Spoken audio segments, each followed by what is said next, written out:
At the heart of Capitol Hill, under the unforgiving glare of 18 live broadcast cameras, and with 12.4 million Americans watching in real time, Congresswoman Jasmine Crockett stepped up to unveil a sweeping economic reform. Until CNN's Caitlin Collins cut in with sharp, provocative accusations that pierced through the air like shrapnel. The room froze, every breath held, but Jasmine didn't flinch. Within seconds, her calm authority shattered the ambush, and Caitlin was forced to step off that stage, humiliated under the same lights she tried to weaponize. Because when a journalist crosses the line on live television, who really gets to decide when the mic gets cut? Stay with us. This is a story worth every second of your time. Under the stark fluorescent glare of the National Press briefing room, 18 high-definition cameras locked in on the podium like snipers waiting for movement. The air was dense with silence, tense, almost reverent, as producers murmured into headsets and journalists sat poised with notebooks open, pens hovering. The seal of the United States Congress loomed behind the microphone, a reminder that this was not just another press update. Jasmine Crockett, Congresswoman and rising political firebrand, was minutes from stepping out to deliver a major policy proposal, one focused on rebuilding public infrastructure and expanding access to basic services in neglected low-income communities. Whispers had circulated for days that this plan would be both ambitious and politically explosive, a direct challenge to the silent inertia of Washington's elite. Some reporters had come for answers. Others came to circle her like vultures. She knew the room wasn't filled with allies. It was filled with professional sharks trained to detect even a drop of political blood. And somewhere behind the poised cameras and sterilized questions, injustice waited to twist her words into weapons. She was about to step into a space where fairness was a luxury and survival demanded precision. Then the atmosphere shifted. The door near the side aisle opened with a soft mechanical hiss, and a presence swept into the room like a cold draft. Caitlin Collins entered. Her reputation preceded her. The CNN anchor who had rattled the Trump White House and dissected DeSantis with surgical on-air pressure. She wasn't just a reporter. She was a force. Eyes turned as she walked with deliberate grace down the center aisle, heels clicking against the linoleum like a metronome of confrontation. She wore a slate gray jacket, tailored and sharp, her press badge slung like a blade at her side. She took a front row seat without looking left or right, opened a notebook with one fluid motion, and tapped her pen twice, once to steady herself and once to signal, "I'm not here to observe. I'm here to challenge." The entire room shifted with her. Jasmine hadn't spoken a single word yet, but already the battlefield had been marked. And then, with the storm seated in the front row and the cameras humming like engines at the ready, Jasmine Crockett stepped through the curtain, straight into the lion's den, carrying nothing but facts and fire. The room reacted not with applause, not with murmurs, but with silence sharp enough to draw blood. Jasmine Crockett walked straight to the podium, her heels muted against the carpeted floor, her back unflinching beneath the weight of 18 lenses trained on every muscle of her face. She didn't smile. This wasn't a campaign rally. It was a battlefield where narratives were ammunition, and the wrong word could detonate hours of planning. She adjusted the microphone with a single movement, her fingers steady, her breathing measured. Then, with the confidence of someone who had done this before, who had bled through this before, she began. "Let's speak in numbers, not noise," she said. "In the first quarter of this year, we reduced food insecurity in vulnerable zip codes by 18.6%. That's not theory. That's dinner on the table for 1.2 million Americans." A beat passed. Uninsured ER visits dropped by 9.3% in districts receiving targeted subsidies. And for the first time since 2004, small business loan approvals in high-risk census tracts rose above the national average. She didn't blink. Behind her, a screen flickered to life. Clean bar graphs, verified sources, Bureau of Labor Statistics. This wasn't fluff. This was federal steel, presented with surgical calm. The numbers didn't beg for applause. They dared the room to deny them. Jasmine wasn't asking for faith. She was demanding acknowledgement. For a moment, the energy in the room shifted, even softened. A few reporters scribbled notes with actual interest. One camera operator whispered to another, "She came loaded." But Jasmine wasn't there for validation. She was there to draw a line between what had been neglected and what had been done. This wasn't a woman selling dreams. This was a woman measuring impact in decimal points. NBC's correspondent was the first to break the stillness. "Congresswoman Crockett," he began, cautiously respectful, "can you speak to how federal oversight will prevent fraud in the grant expansion model?" Jasmine met his eyes and answered with the precision of a prosecutor. "Oversight is already layered into the funding pipeline," she said. "Three checkpoints: Treasury, GAO, and local compliance audits. The fraud risk model flagged less than 0.3% deviation last quarter. That's not a promise. That's a verified metric." Her voice didn't rise. It didn't need to. The authority was in her composure. Heads nodded. Not agreement, respect. And that, in a room like this, was harder to earn. Next came a policy wonk from Politico. Glasses tilted, posture skeptical. "And what about the housing angle? How soon before residents feel the effect?" Jasmine didn't pause. "Two-phase implementation," she replied. "Infrastructure breakouts begin August. Tenant impact projected by January. Section 8 reform will be submitted to the committee by October." The room stilled again. No one had expected her to arrive this sharp. She wasn't dodging, she wasn't spinning, she was delivering. And for a flicker of time, a heartbeat no more, Jasmine Crockett owned that room. But the silence that followed wasn't peaceful. It was coiled, like a wire pulled taut beneath the floor, waiting to snap. From the front row, Caitlin Collins raised her hand. Not fast, not loud, but slow, surgical. Her fingers moved with the calm deliberation of someone who already knew what she would ask and what it would cause. Conversations halted mid-whisper. Pens froze mid-word. NBC's reporter glanced sideways. The camera angles shifted. Even the sound techs looked up. Because when Caitlin Collins raised her hand, it didn't mean a question was coming. It meant the air was about to get thinner. Jasmine saw it too. She saw the gleam in Caitlin's eyes. The poise of a woman not here for truth, but for impact. And in that single breathless moment, Jasmine Crockett understood. The press conference was over. The showdown had just begun. And then, like a rifle shot across the calm, Caitlin Collins spoke. Not as a journalist seeking answers, but as a tactician launching the first strike in a war of narratives.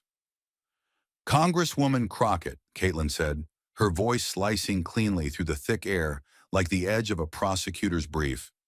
"Based on the administration's latest expenditure records and the Department of Health Service Access Index, would you concede that your policy, despite your stated intentions, is exacerbating inequality between districts?"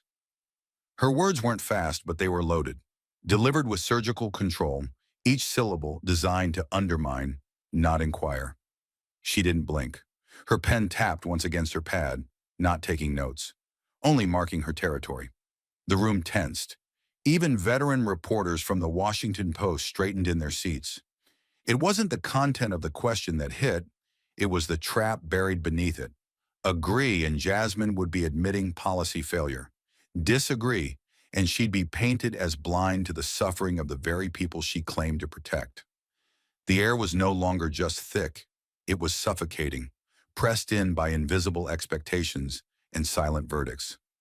Caitlin hadn't asked for data. She had demanded a confession. And every camera in the room was rolling, waiting to catch the sound of a woman being politically crucified. Jasmine Crockett stood still, not frozen, but rooted, as if the floor beneath her belonged to her and no one else. Her eyes didn't flinch toward the staffers on the sideline or the talking points clipped inside her binder. She met Caitlin's gaze head-on. The silence that followed wasn't fear. It was control. Then she answered slowly, like each word had been chosen days ago. "There is no such thing as a flawless policy," she began, her tone firm but restrained. "But what I offer is something this building has lacked for decades: accountable leadership and visible course correction." She let that sit, unmoving. Her voice deepened, not louder but heavier, like weight dropping into the room. "You want to talk about disparities? Fine. Let's talk. Let's talk about South Dallas, where maternal mortality rates doubled in the 10 years before this policy ever existed. Or about Ward 7 in D.C., where asthma hospitalization rates in black children were 4 times the national average while federal funds sat frozen under previous administrations. She leaned in slightly, her hand flat on the podium. This policy didn't invent those gaps. It's the first plan that put them under a national microscope. And if discomfort comes from that, good. That means it's working. Reporters stopped writing. One of the younger ones visibly gulped. Caitlin's pen stopped tapping. Jasmine hadn't deflected. She had redirected, weaponizing the very history they tried to use against her. No anger, no panic, just sharpened resolve, facts like daggers, and a voice trained not to shout, but to cut through the noise with surgical precision. For that moment, no one moved, not because they agreed with her, but because they felt the floor shift. The silence hadn't even settled before Caitlin pounced again. This time not with a question, but with a demand laced in accusation, as though the floor beneath Jasmine's credibility was already cracking, and Caitlin had come to deliver the final blow. "I'm not asking for a commitment," Caitlin said, her voice harder now, the polished edge of professionalism peeling back to reveal something colder, more calculated. "I'm asking whether you're denying the reality that the data itself reveals." Her words fell like iron in the room, deliberate, heavy, undeniable. There was no nuance in her tone, no invitation to dialogue. It was a verdict disguised as a question, framed not to elicit truth, but to corner her prey. Caitlin didn't blink. She leaned slightly forward, just enough to show she wasn't simply curious. She was daring Jasmine to flinch. A few reporters shifted uncomfortably, not because they disagreed, but because they recognized the shift. This was no longer journalism. This was a confrontation staged for maximum exposure, where the facts weren't weapons, but props for the real performance.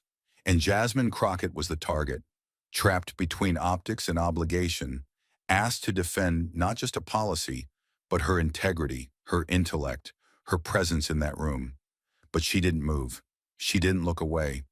And when she finally spoke, it was not with defense, but with devastating clarity. "No," Jasmine said, her voice low but unshakable. "I'm not denying the data. What I am denying is the distortion of it to fit a storyline that was written long before I opened my mouth." She took a breath, not because she was out of control, but because she understood the magnitude of what she was about to say. "You're not interested in the root causes, Caitlin. You're interested in the moment. The moment where I look unsure, where I say something you can loop on prime time under a headline that strips away every ounce of context." Her eyes narrowed, not in anger, but in precision. "I will not answer a loaded question as if it's neutral. I will not validate a trap by pretending it's a bridge." The room tightened again. Someone exhaled audibly. And for that one suspended moment, it was no longer Jasmine who was under scrutiny. It was the question itself. The premise had fractured, and in that fracture, she stood, not as a subject, but as a challenger. Jasmine's answer had landed like a controlled explosion, measured but undeniable. And instead of settling the tension, it pulled the oxygen out of the room, drawing every lens, every pen, every eye to the widening fault line between control and collapse. In a single breath, the room turned electric. Cameramen from MSNBC and C-SPAN, who had maintained wide establishing shots for the first 20 minutes, now began repositioning with urgency. The soft whir of motors echoed faintly as their rigs adjusted, telescoping inward toward the epicenter. Caitlin Collins, rigid and relentless in the front row, and Jasmine Crockett, steady as a wire pulled tight but unbroken. Focus rings turned, boom mics lowered, inching into the invisible space between the two women like spears dropped into an arena. Behind them, producers gave silent hand gestures. Zoom in, stay tight, watch her eyes, because they knew. This was no longer about a bill or oversight or policy timelines. This was spectacle, a gladiator match dressed in civics. The image of Jasmine standing unyielding under pressure from one of the most influential journalists in the country was visual gold. Every second that passed without a stumble made it more valuable. And yet, the longer it went on, the more obvious the imbalance became. This wasn't a dialogue. It was a provocation disguised as professionalism. Scattered whispers rippled through the rows like a rising wind before a storm. Pages stopped turning. Tablets went dark. Reporters stopped writing not out of respect, but because they were now watching history trying not to bleed. One young intern leaned toward her senior editor and whispered, "Is this still Q&A protocol?" The editor didn't respond. He just stared, jaw locked, as if waiting for the floor to cave. And then came the low voice, graveled and tired, from a veteran Associated Press correspondent seated near the third row. He didn't raise his hand. He didn't lift his eyes, but his words slid out into the silence with the weight of experience. "This isn't a question anymore. This is an interrogation." And no one disagreed, because everyone could feel it. The rules had shifted. What had started as a briefing had curdled into something colder, sharper. Jasmine wasn't just defending a policy anymore. She was defending the right to finish a sentence without being carved apart in real time.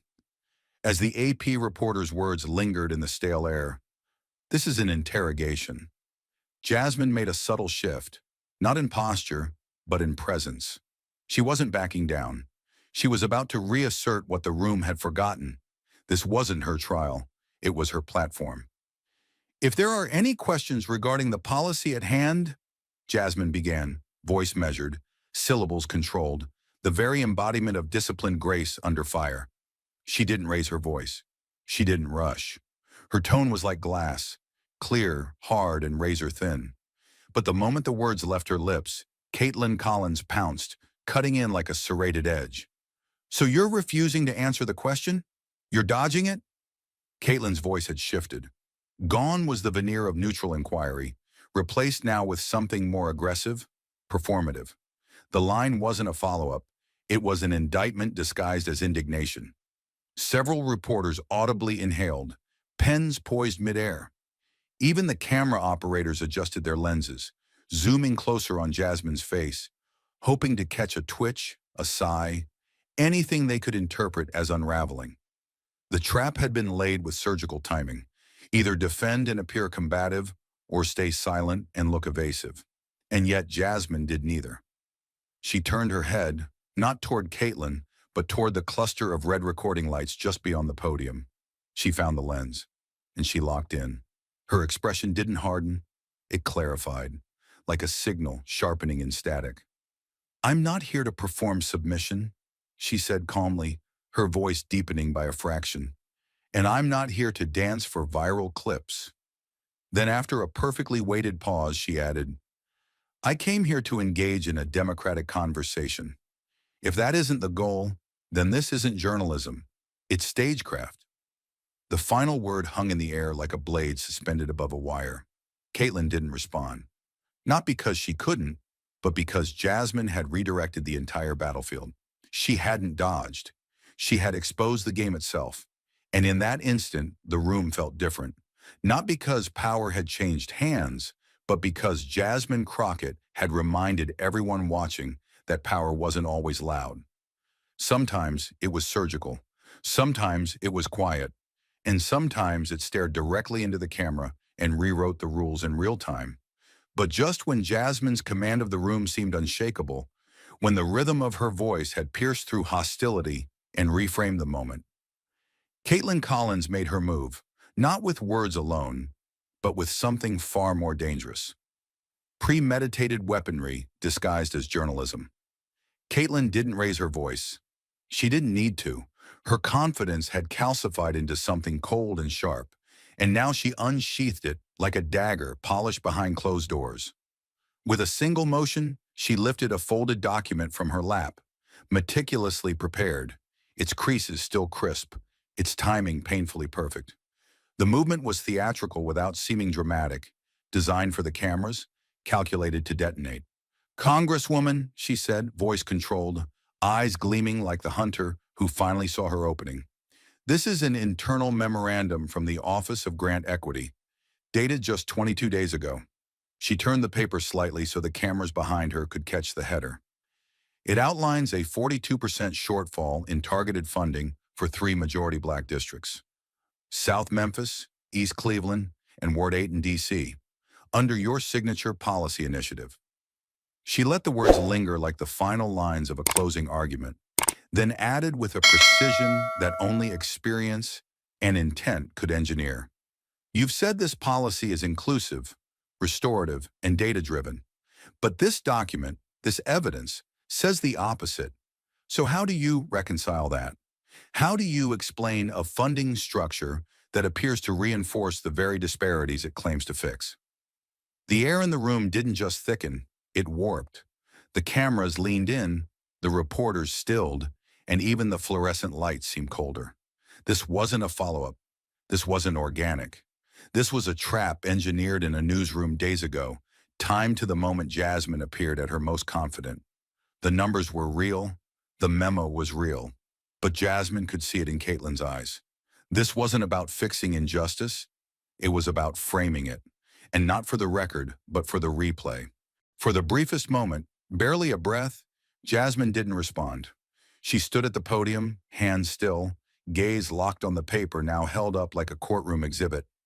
Her pulse didn't spike, her voice didn't crack, but beneath the steel of her public armor, a familiar fury stirred. Not the kind that explodes, but the kind that builds. The kind that has learned to wait until the silence is a weapon, not a weakness. Then she exhaled, slow and exact, and raised her eyes. Not to Caitlin, but to the cameras. "I've seen that memo," she began, her voice lower than before, but heavier, as if every syllable was bearing the weight of communities whose names never made it into headlines. "And I know what it says. I also know what it doesn't say." She turned back to Caitlin, but her gaze wasn't defensive. It was surgical. "It doesn't mention the 5-year backlog in local infrastructure requests that predates this administration. It doesn't include the state-level reallocations that gutted baseline projections before a single federal dollar was distributed.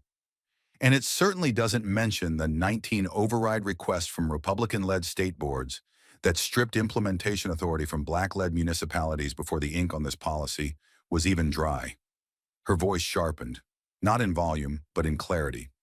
"Data doesn't lie, Caitlin," she said, "but it can be manipulated, especially when it's pulled from context and weaponized for spectacle." Caitlin opened her mouth, but Jasmine raised a hand, not to silence her, but to hold the space. "I will not," she continued, "stand here and allow my work to be distorted into a soundbite, just so someone can clip 15 seconds for their YouTube Shorts reel." There it was, not rage, not retreat, command. This isn't about exposure. This is about impact. And if we're going to talk about equity, real equity, then we have to stop pretending that temporary funding gaps in legacy broken systems are proof of betrayal. Her tone was cutting now, but still controlled. Because if that's the standard, then we should have interrogated every senator who passed a budget without a single Black health clinic in it for 20 years. The room was dead quiet, not a shuffle, not a whisper. "I came here to discuss solutions," she said, voice now lowering again, returning to that deadly calm. "But if we've reached a point where nuance is no longer allowed, where data without narrative is called a scandal, then we're not doing journalism. We're doing theater." Her final words struck like a gavel. "You asked how I explain it," she said, looking not at Caitlin now, but into the eye of the lens, the nation behind the glass. "I don't. Because facts aren't something I explain away. They're something I fix. And I will never apologize for facing the rot of systemic injustice with the imperfection of real action." One of the CSPAN operators muttered something under his breath. A few reporters looked down, as if ashamed to have waited for a stumble. Caitlin said nothing. She didn't need to. The damage had been contained, but not by silence, by truth. Delivered not as a defense, but as a counterstrike. And Jasmine Crockett hadn't just parried. She had reclaimed the moment, with precision, with weight, with fire wrapped in composure. But Caitlin wasn't retreating. She was doubling down. And her next line didn't just challenge Jasmine's authority. It questioned her very legitimacy, not as a policymaker, but as a woman allowed to stand at that podium. "The public has a right to know," Caitlin fired, her voice rising above the hush of the chamber. Not uncontrolled, but amplified with theatrical precision. Or is it that you only show strength in viral clips, afraid of real data when there's no edit button to protect you? Her words slammed against the walls like the crack of a gavel in a courtroom that had already judged her. She wasn't asking anymore. She was accusing. The delivery wasn't accidental. It was laced with performance. Time for the moment when the nation would be watching, screens blinking across newsrooms, homes, and cell phones. Her phrasing wasn't about truth. It was about branding Jasmine as a fraud, as a political influencer rather than a legislator, someone addicted to applause but allergic to accountability. The insult wasn't even buried. It was direct, cutting, and personal. And for the first time, it wasn't just the content that carried weight. It was the smirk in Caitlin's tone, the quiet sneer that suggested Jasmine was out of her depth. Somewhere in the third row, a reporter from Reuters shook his head. In the back, a C-SPAN producer muttered, "That was low," but no one spoke up. Not yet. Jasmine didn't respond right away. She didn't shift, didn't speak, didn't even flinch. The stillness wasn't passive, it was pressure building. 2 seconds passed, long enough for the air to turn brittle, long enough for everyone in the room to feel the question had crossed a threshold from confrontational to contemptuous. Her eyes remained locked forward, not on Caitlin, not on the crowd, but on a fixed, invisible point just beyond the line of cameras. Her silence said what words could not. This wasn't journalism anymore. This was an ambush in designer heels and perfect lighting. Then, with an economy of motion that screamed control, Jasmine turned her head, not sharply, but with deliberate restraint. Just enough to meet the gaze of the security officer stationed at the side wall. She didn't raise a hand. She didn't utter a command.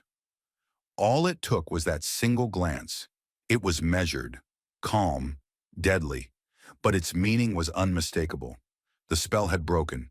The room, which had teetered between scrutiny and spectacle, had finally collapsed into something Jasmine would no longer tolerate. Caitlin might have come for confrontation, but Jasmine had come for truth. And when truth was drowned beneath insult and showmanship, she knew exactly where the line was. The silence that followed wasn't emptiness. It was judgment. Every person in that room, from the interns with trembling notepads to the veteran anchors adjusting their earpieces, understood what they had just witnessed. The moment a leader decided that enough was enough. And as the unspoken order hung heavy in the air, it was the sound of a single shoe against marble, the slow, deliberate step of security that ruptured the illusion that this was still just a press conference. The security officer's movement wasn't loud, but it sent a jolt through the room like a tremor before an earthquake. One step forward, measured, precise, and deafening in implication. The effect was immediate. A ripple of awareness swept across the gallery. Reporters who had moments ago been frozen by spectacle now leaned forward, eyes darting between Caitlin and Jasmine, unsure whether they were witnessing enforcement or escalation. Caitlin didn't move. She stayed seated, her posture regal, her expression controlled, but in her eyes a flicker of triumph shimmered. She had anticipated this moment. Maybe she'd even orchestrated it. She slowly turned her gaze to Jasmine, letting a smug smile bleed into the corners of her lips, then delivered the lines she knew would detonate far beyond that room. "Oh, so this is it?" she said, voice sharpened into mock disbelief. "You're silencing me now? Just like your administration silences the people it doesn't want to hear?" It wasn't a question.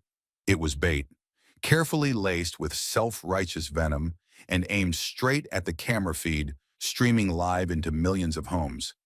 The accusation didn't come from curiosity. It came from design. Caitlin's tone wrapped itself in the pretense of principle, but underneath it was a calculated move to recast herself, not as the aggressor who had hijacked the briefing, but as the brave voice being shut down. Her words weren't for the room. They were for the headlines already being drafted. Crockett has reporter removed during tough questioning. Freedom of press under fire? She had taken control of the narrative, or so she thought. Jasmine didn't rush to respond. Her stillness wasn't hesitation. It was strategy. And when she did speak, it was with the kind of cold, unwavering clarity that silences more than a room. It silences spin. "Freedom of speech," Jasmine said, her voice low but laced with steel. is not the same thing as a license to dominate every second of airtime. She stepped forward, not physically but rhetorically, her presence filling the space in a way no decibel ever could. This is not a show. This is not an audition for a panel slot. And this certainly isn't your monologue. Her gaze didn't drift. It locked. If you came here to ask questions in good faith, you'd have been heard. But if your intention was to hijack this forum and dress it up as press freedom, then understand this. Freedom comes with limits. And this is where yours end. No shouting, no anger, just a line in the marble floor drawn with quiet precision. It wasn't censorship, it was consequence. And for the first time in the entire exchange, Caitlin didn't respond, not because she couldn't, but because there was nothing left to twist. Jasmine had stripped the moment of its theatrics and exposed the core. Not confrontation, not conflict, but control. And Jasmine Crockett had just taken it back. Jasmine's final declaration had struck with surgical clarity, but in a room built for headlines, clarity wasn't always the final word. Caitlin knew it, and as the silence settled, she prepared her exit, not as retreat, but as the opening act of a new narrative already rehearsed in her mind. Caitlin didn't storm out. That would have been too messy, too reactive. Instead, she rose with a deliberate grace that betrayed preparation. Her movements were smooth, theatrical, like a curtain call. She reached for her leather tote, slung it over her shoulder in one fluid motion, then paused. Every second of it was calculated. The arch of her posture, the defiant lift of her chin, the way her eyes scanned the press gallery, not for support, but for cameras. They were still rolling. Red lights on every rig blinked back at her like a constellation of digital judgment. She knew how this worked. This was no longer about Jasmine. It wasn't about policy. It was about who would leave the room with the last word etched into the American psyche. Caitlin turned to face the press, her voice calm but soaked in venomous implication. "I'll leave it to the public," she said, louder now. Not shouted, but projected like she'd practiced it. "Let them decide who really dodged the hard questions today." The moment cracked like a whip through the room. Her tone wasn't explosive. It was surgical. Her words didn't plead for justice. They asserted it, as if the facts were already on her side. Her exit line wasn't for debate. It was for replay, for clip reels, for Twitter headlines and primetime panels. And she knew it. Caitlin Collins wasn't just walking out of a briefing. She was stepping into the role of protagonist in the story she had already drafted in her head. The lone journalist who dared to speak truth to power and got silenced for it. And the room responded accordingly. Cameras pivoted on their gimbals to follow her path as she stepped out from the front row. Sound engineers leaned in. The director in the back control booth of the live stream marked the time code. Even the rhythm of the room changed, from combustion to capture. Caitlin's shoes clicked softly on the polished floor, and in that stillness, her echo felt louder than any raised voice. She didn't look back. She didn't need to. She had already framed her walkout as a stand. And in today's media warfare, the walkout had become the new statement. But it wasn't just the cameras that followed. Human eyes did too, half calculating, half conflicted. Some saw courage, others saw choreography, but all of them saw the play. From the far right of the press gallery, a Fox News field correspondent leaned sideways in his seat, his voice a whisper, but edged with certainty. "There it is," he muttered almost reverently. "That's the clip. That'll be on every 7 p.m. slot tonight."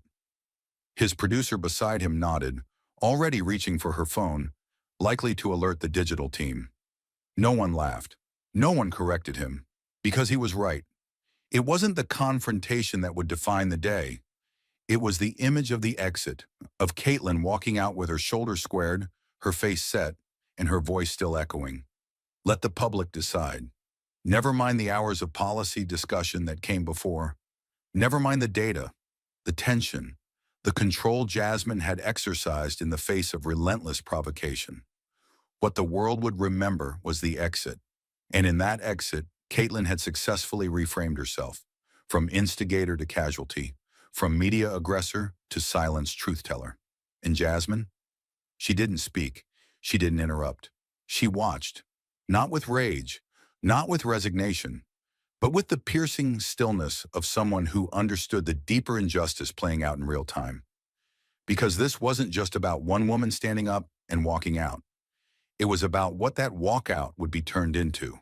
A headline written before the confrontation even began. A script rehearsed in full before the cameras had powered on. Jasmine wasn't losing control. She was watching it being taken and sold. She had stood her ground, answered the questions, countered the distortions, drawn a line between dialogue and disruption. And yet now, the moment was being hijacked in front of her. With no need for rebuttal, no need for facts. Caitlin was leaving, yes, but she was leaving with the final frame. The moment she had baited, the headline she had built herself to fit. And the country? The country wouldn't see the hours, the complexity, the nuance. They'd see 30 seconds of a journalist walking out and a congresswoman standing still. And that, Jasmine knew, was the deepest injustice of all. Because for all the control she'd maintained, all the discipline and precision she had brought to the confrontation, the world still hungered for the image of collapse, not the integrity of endurance. And that image had just walked out the door, already pixelating into a viral post. But Jasmine did not move. She did not panic. Because if there was one thing she knew, it was this. The truth doesn't always win in the moment, but it survives in the echoes. Before the echo of Caitlin's final line had even faded from the marble chamber, the outside world had already sunk its teeth into the footage. Raw, looping, mutating. Amplified not by what was said, but by how it looked on screen. By the time Caitlin Collins reached the Capitol steps, her exit had already metastasized across the internet like wildfire beneath dry brush. In under 8 minutes, the clip, her standing, turning, delivering that perfectly staged line about the public deciding, was spliced into TikToks with swelling piano music, edited into Twitter reels with hashtags like Free Press Under Fire, and overlaid on YouTube commentary segments with titles screaming, "Journalist walks out on Jasmine Crockett. Watch her shutdown." No context, no nuance. Just a loop of departure, dramatized silence, and the illusion of moral high ground. The internet wasn't interested in the truth of the exchange. It was drunk on the visual of a woman walking out as if from a courtroom. Head high, bags slung over her shoulder, branded instantly as the lone soldier of press freedom. It was performance, and the world applauded the act without ever reading the script. News outlets scrambled to stake their narrative claims. CNN's homepage bore a cropped still of Jasmine mid-sentence, hand raised in restraint, mouth half open. The headline read, "Crockett dodges question on racial equity data, reporter escorted out." Beneath it, a subline leaned further into implication. Democrat lawmaker refuses to directly address funding discrepancies flagged in leaked memo. No mention of the sustained hour of answers. No acknowledgement of provocation. No footage of Caitlin's repeated interruptions, her premeditated ambush. The nuance had been surgically removed, stripped down until only a frame remained. Jasmine as the aggressor, and Caitlin as the victim of uncomfortable truth. Within minutes, the clip climbed CNN's trending sidebar, sandwiched between an election poll update and a celebrity divorce. But not every outlet told the same story. Across the digital aisle, the Daily Wire countered with the fury of a fist slamming down on a chessboard. Their headline read, "Jasmine Crockett holds the line, exposes CNN's Caitlin Collins in manufactured showdown." The accompanying article was pure blitz, paragraphs praising Jasmine's composure, her refusal to bow to what they labeled ambush journalism. Screenshots from the full CSPAN broadcast were posted side by side with the viral TikTok edit to highlight the difference. Where one showed Caitlin leaving in heroic silence, the other captured her mid-interruption, her voice slicing across Jasmine's answer like a scalpel without anesthesia. "This wasn't journalism," the article snarled. "This was theater," and Jasmine Crockett refused to be cast in someone else's script. Meanwhile, Twitter descended into chaos. The platform exploded with threads, counter-threads, dueling video edits, and real-time polls asking users to weigh in on who was in the right. The hashtags multiplied. Crockett and Collins, freedom or framing, journalism or jousting. On one side, progressive activists called Jasmine a coward in pearls, accusing her of censoring questions inconvenient to her narrative. On the other, grassroots organizers flooded timelines with data graphs, time-stamped quotes, and the full uncut live stream, demanding, watch the whole video before you judge her.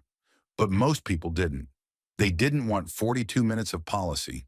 They wanted 15 seconds of combat. Even late-night talk shows joined the frenzy. On The Daily Show, a guest host played the viral clip twice, then quipped, "When did press briefings become UFC weigh-ins?" Laughter roared, but not everyone was laughing. Inside Jasmine's digital war room, her staffers monitored the unfolding storm across 6 screens. Twitter's trending feed, YouTube's recommended now, Reddit's front page.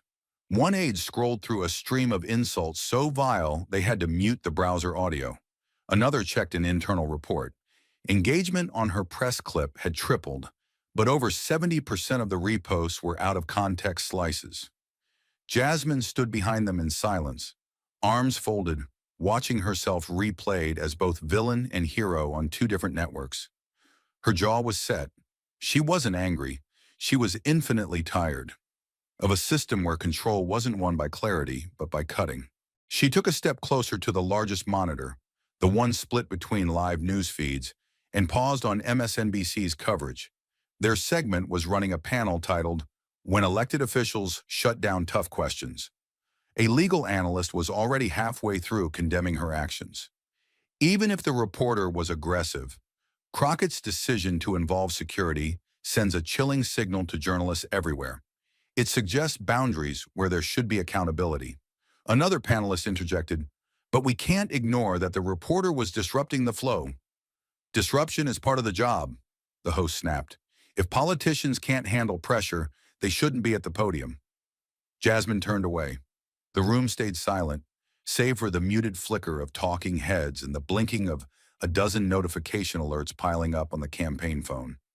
A junior staffer cleared his throat and said quietly, "Ma'am, should we put out a statement?" Jasmine didn't answer at first. Her eyes were fixed on the C-SPAN raw feed playing in the corner, a quiet, uncut version of the event, where her answers remained intact, and the sequence of events was unedited, uninterrupted, untouched by spin. "That statement's already out," she finally said, voice low, measured. "It's in the footage no one's watching." Another aide suggested drafting a direct response to the CNN headline, maybe pairing it with a visual thread breaking down the funding report Caitlin had cited. Jasmine nodded once, but said nothing. She wasn't afraid of the facts. She was afraid of the framing. Because in this era, the truth didn't spread unless it was scandalous. And standing your ground wasn't news, unless someone called it suppression. She took a deep breath and walked toward the conference table, placing both palms flat against the wood. "We won't chase the narrative," she said firmly. "We'll correct the record, slowly, patiently, but on our terms, not theirs." The room didn't cheer. They nodded. It wasn't victory, but it was resolve. A quiet one. The kind that outlasts trends. Back online, the battlefield raged on. One TikTok clip showed Caitlin's exit overlaid with dramatic violins. Another spliced Jasmine's stare at the camera into a meme labeled, "When you realize freedom of speech has a mute button." The storm wasn't dying, it was evolving. But in the center of it, the truth sat unbothered, unshared, uncelebrated. Because while lies outran the facts, Jasmine Crockett refused to run with them. She stood still. And sometimes stillness is the loudest sound in the room. As the digital storm raged outside her office, churning truth into fodder and nuance into noise, Jasmine Crockett stood in the eye of it, surrounded by screens, advisors, and a war of words she had no intention of fighting on someone else's terms. The room was a hive of urgency. Advisors circled her like satellites, arms full of draft statements, media rebuttals, and rapid response talking points freshly minted from comms templates used 100 times before. One aide suggested leading with civility. Another pushed a counterattack, a direct quote from Caitlin's interruptions, paired with timestamps. A third read aloud a bullet-pointed memo titled, "Correcting the Narrative." Jasmine didn't move. She sat at the edge of the conference table, back straight, elbows on her knees, watching the chaos unfold with the stillness of someone who had already made up her mind. The voices clashed. Speed versus silence, offense versus restraint. They wanted strategy. She wanted clarity. They wanted to manage optics. She wanted to reveal the truth.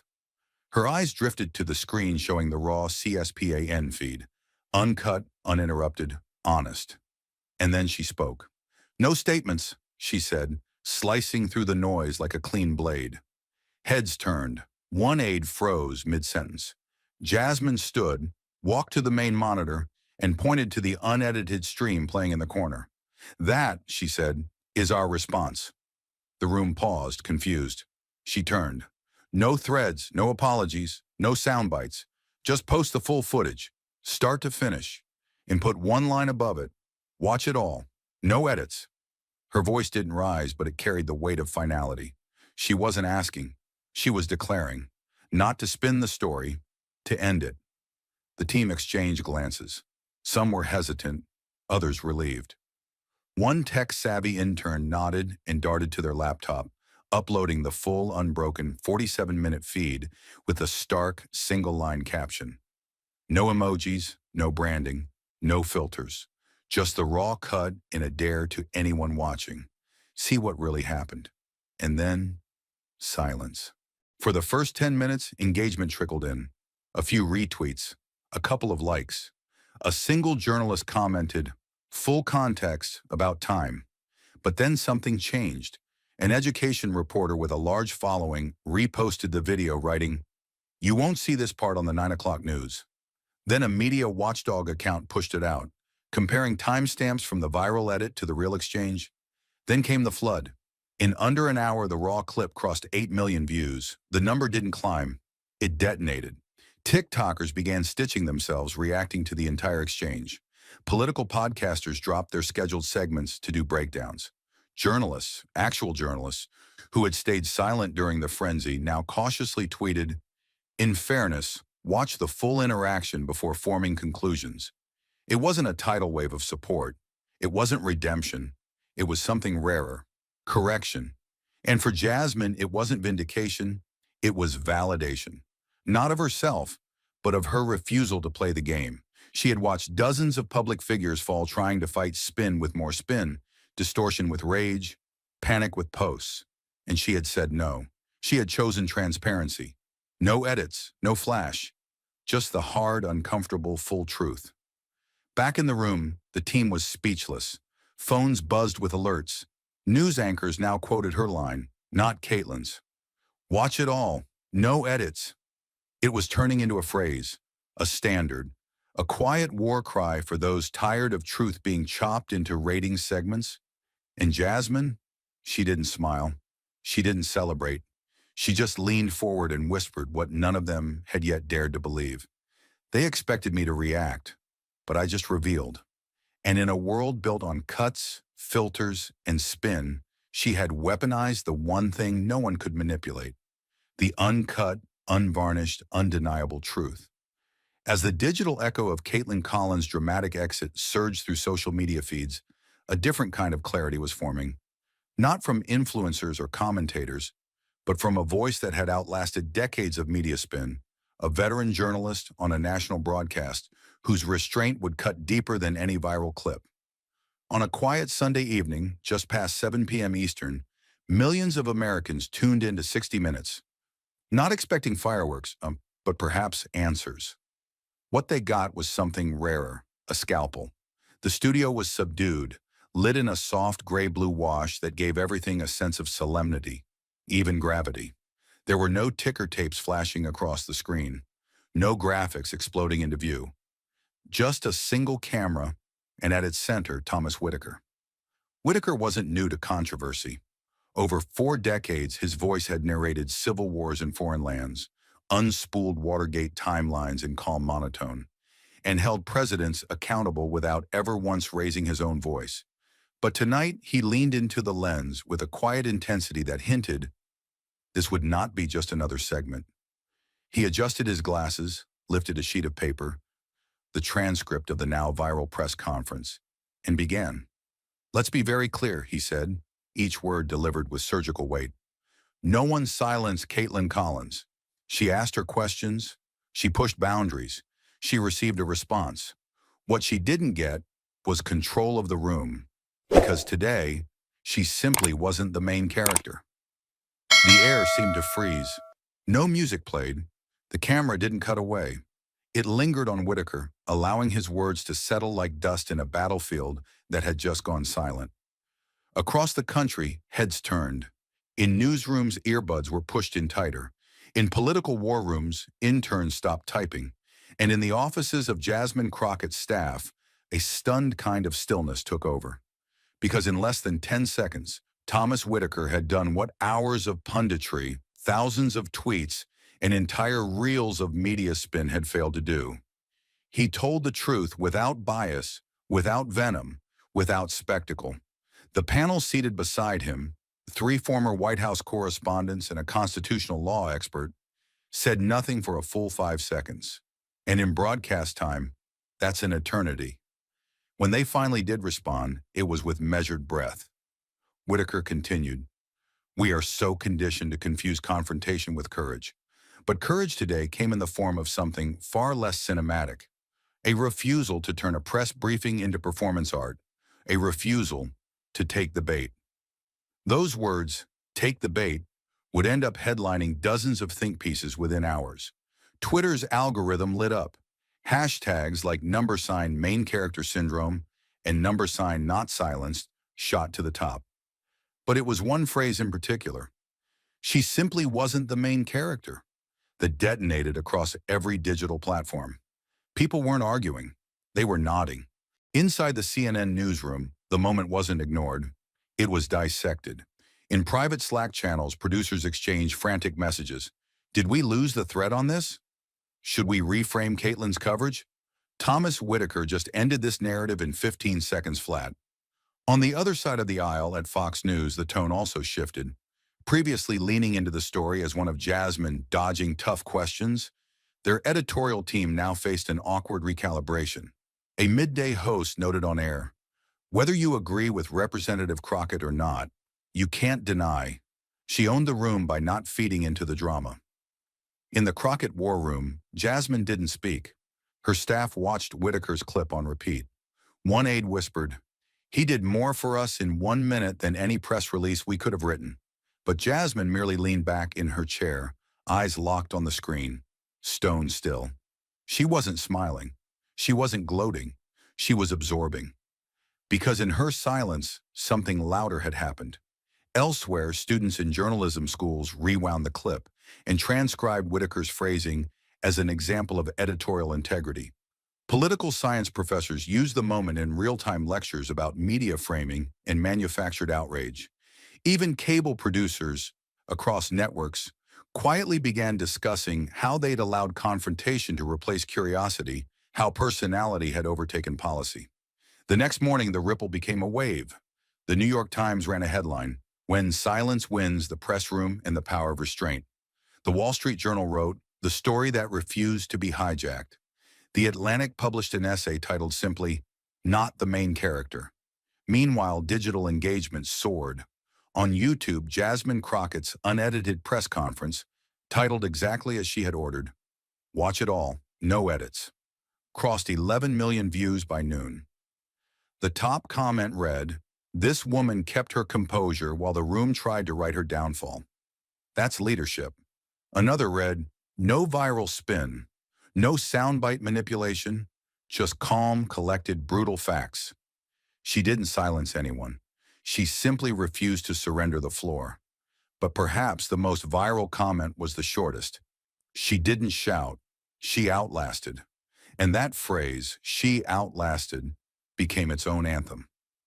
Back at CNN, Caitlin Collins remained silent. No tweets, no interviews. Even her usual allies in the press began to retreat from earlier defenses. A quietly retracted op-ed that once accused Jasmine of hostile evasion was replaced with a more neutral headline. Did the press go too far? By midweek, polling data revealed a shift. While approval ratings are rarely moved by a single press event, Jasmine's numbers among independent voters had climbed 4 points. Among younger voters, her net favorability had jumped even higher. But more tellingly, across demographic lines, when asked who do you think demonstrated greater leadership in the press exchange, 64% chose Jasmine Crockett. Only 18% chose Caitlin. The rest were undecided.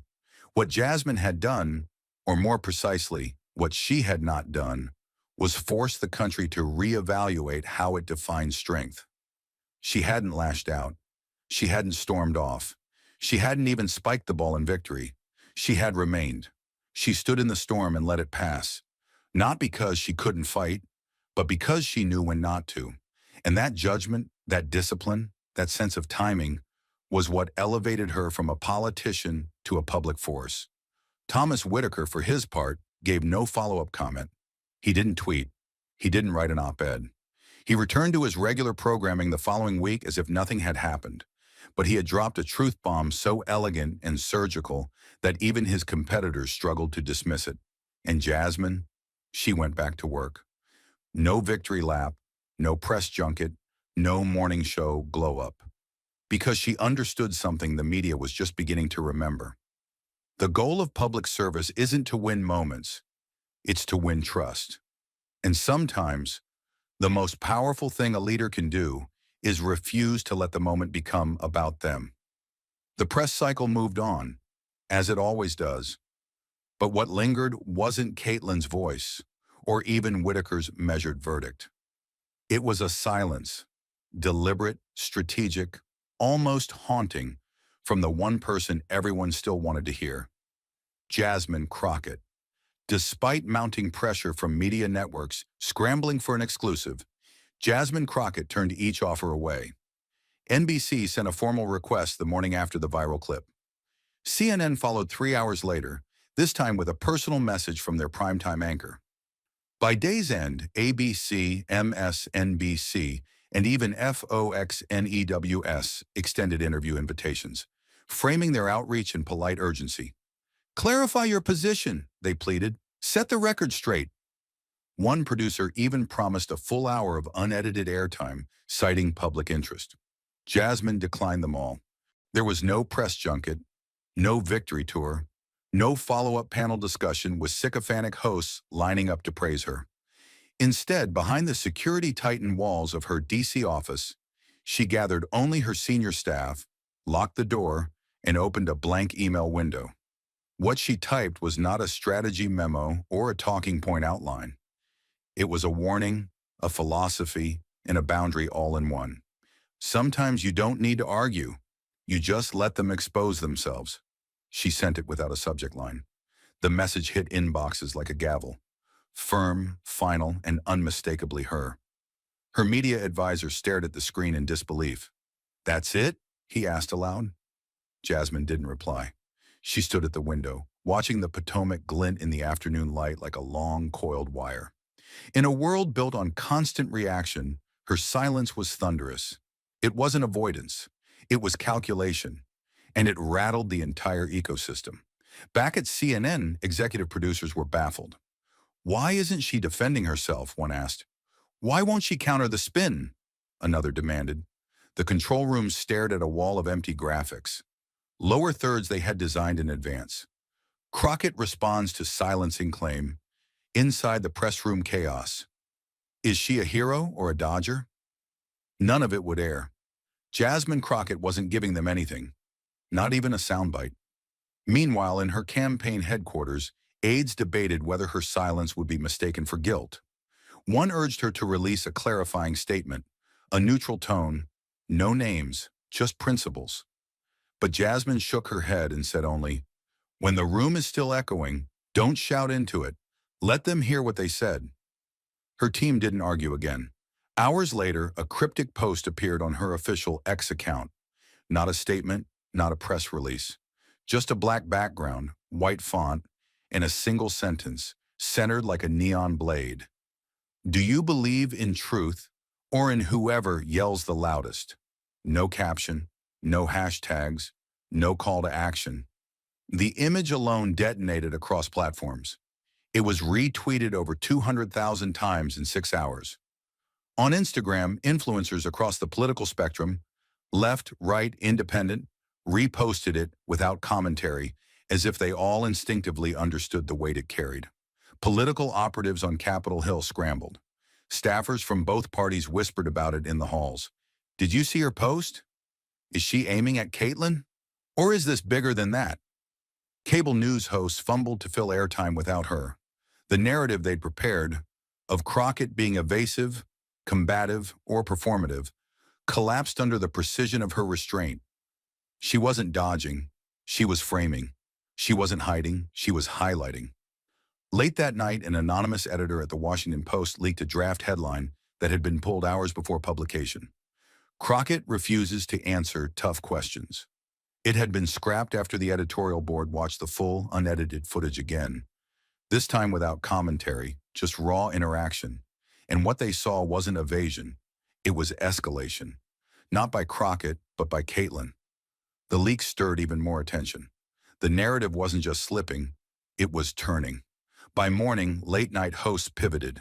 What had once been fodder for satire turned into a quiet reflection. Stephen Colbert,